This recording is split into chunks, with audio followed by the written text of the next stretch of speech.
ایک حدیث میں آیا، آقا کریم نے ارشاد فرمایا، حضرت علی المرتضیٰ سے روایت ہے، فرمایا 7 اشخاص ایسے ہیں جب تم انہیں قبر میں دفن کر کے آتے ہو تو ان کے رخ قبلے سے پھیر دیے جاتے ہیں، اور ساتھ فرمایا فَاذْهَبُوا وَانْبُشُوا قُبُورَهُمْ فَإِن لَّمْ تَجِدُوا هَكَذَا مَا قُلْتُ لَكُمْ فَهُوَ بَاطِلٌ، کہا جاؤ جا کے قبریں اکھیڑ کے دیکھ لو، اگر ایسا نہ پاؤ جیسا میں کہہ رہا ہوں تو آ کے کہہ دینا کہ غلط کہا تھا۔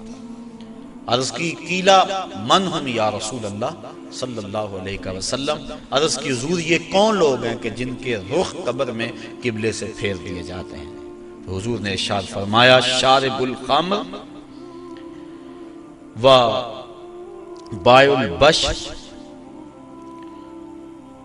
و شاہد الزور و آکلۃ الربا و النائحۃ والمحتقر و تارک الجماع۔ 7 اشخاص گنوائے۔ پہلا شارب الخمر، شراب پینے والا۔ ایک روایت کے لفظ ہیں کہ شراب اپنے لیے بنانے والا، کسی اور کے لیے بنانے والا، شراب پینے والا، شراب پلانے والا، شراب بیچنے والا، شراب خریدنے والا، اور جس کے لیے شراب خریدی ہے، شراب کو ڈھونے والا، دوسری جگہ منتقل کرنے والا، ہمارا سب پر اللہ کے رسول نے لعنت بھیجی۔ تو یہ ایسا برا فعل ہے۔ ایک روایت کے لفظ میں نے پڑھے کہ شارب الخمر کعابد الوثن، شراب پینے والا بت پوجنے والے کی طرح۔ ہمارے معاشرے میں شراب نوشی سرایت کر گئی ہے، اور اب تو بعض طبقوں کے اندر یہ برا بھی نہیں سمجھا جاتا، جبکہ حلال سمجھ کے پینا تو کفر ہے، اور اس کو حرام سمجھتے ہوئے اس کی حرمت کے قائل ہونے کے باوجود پینا یہ گناہ کبیرہ ہے، اور منع فرمایا گیا، سختی کے ساتھ ارشاد فرمایا، ایک تو ویسے بھی شرابی جب مرتا ہے اسے مرتے ہوئے کلمہ نصیب نہیں ہوتا، اور دوسرا یہ روایت جو میں نے آپ کے سامنے رکھی کہ اس کا قبلے سے رخ پھیر دیا جائے گا۔ اور اب یہ بھی میڈیا پہ بیٹھ کے ہمارے روشن خیال حکمرانوں کی ایما پر لوگ کہہ رہے ہیں کہ صرف خمر حرام ہے، باقی جو چیزوں سے کشید کی گئی چیزیں ہیں وہ حرام نہیں ہے، جبکہ میرے اور آپ کے آقا و مولا صلی اللہ علیہ وآلہ وسلم نے واضح طور پہ فرمایا ہر وہ چیز جو نشہ لاتی ہے وہ شراب ہے، اور ہر شراب خمر حرام ہے۔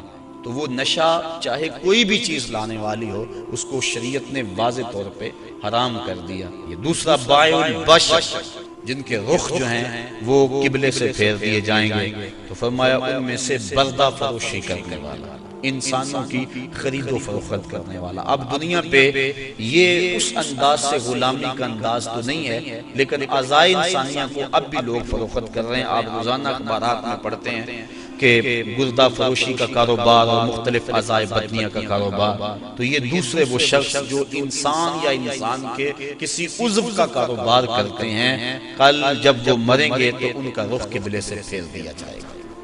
تیسرا ارشاد فرمایا وَشَاهِدُ الزُّورِ، اور جھوٹی گواہی دینے والا۔ بلکہ ایک روایت میں آقا کریم نے فرمایا میں تمہیں بڑے بڑے گناہوں کی خبر نہ دے دوں، الا انبئکم بأکبر الکبائر، بڑے بڑے گناہوں کی خبر نہ دے دوں؟ صحابہ نے عرض کی ہاں حضور، آپ ارشاد فرمائیں۔ فرمایا الاشراک باللہ وعقوق الوالدین الا وقول الزور، اور ایک فرمایا وشہادت الزور۔ یہ مختلف اقوال ہیں احادیث میں، مختلف احادیث میں، تو شہادت الزور جھوٹی گواہی کو حضور علیہ السلام نے جو ہے وہ اکبر الکبائر میں شمار کیا۔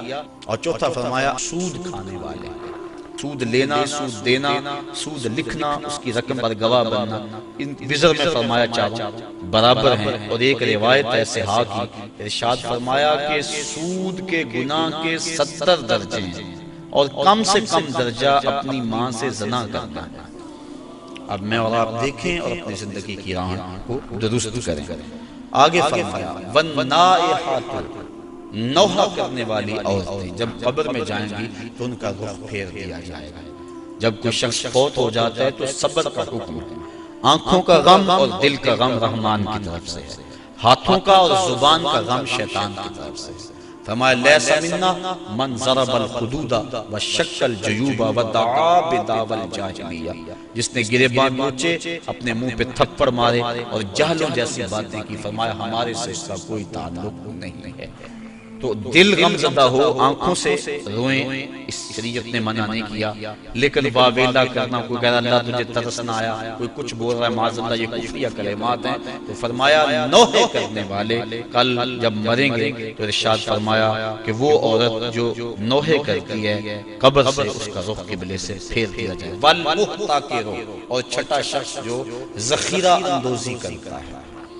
ذخیرہ اندوزی انسان کا کھانے پینے کا سامان ہے، غلہ، اور جانوروں کا جو چارہ ہے، اس میں ذخیرہ اندوزی شریعت نے منع فرمائی ہے۔ باقی جو معاملات ہیں کاروبار آپ کے، ان میں اگر کر لیں تو وہ منع نہیں۔ اور اس میں حضور نے ارشاد فرمایا جس نے 40 دن تک ذخیرہ اندوزی کی، اللہ تعالیٰ اسے 40,000 سال جہنم کی آگ میں جلائے گا۔ آخری فرمایا وَتَارِكُ الْجَمَاعَةِ، اور جو جماعت کو چھوڑنے والا ہے، نماز تو پڑھتا ہے لیکن جماعت سے نہیں پڑھتا۔ حضرت محمد بن سماعہ ایک بزرگ تھے، امام محمد بن حسن الشیبانی کے شاگرد، اور امام محمد بن حسن الشیبانی امام اعظم کے شاگرد۔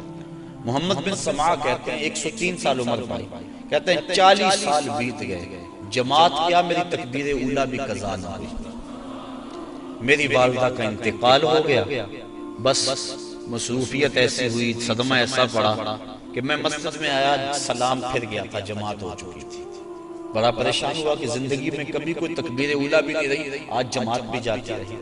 پھر میں نے سوچا ایک نماز جو جماعت سے پڑھی جائے، منفرد پڑھنے والی 25 نمازوں کے برابر ہے، ایک روایت میں 27 نمازوں کے برابر ہے، چلو میں اس نماز کو 25 بار پڑھ لیتا ہوں۔ کہتے ہیں میں کھڑا ہو گیا اور اس نماز کو، ان فرائض کو میں نے 25 بار پڑھا، اور جب 25ویں بار پڑھ رہا تھا تو حاطب سے آواز آئی، اے محمد بن سماعہ، تم نے نماز تو 25 مرتبہ پڑھ لی، لیکن جب امام ولدالدین کہتا ہے اور اس کے ساتھ فرشتے آمین کہتے ہیں، وہ آمین کہاں سے لاؤ گے؟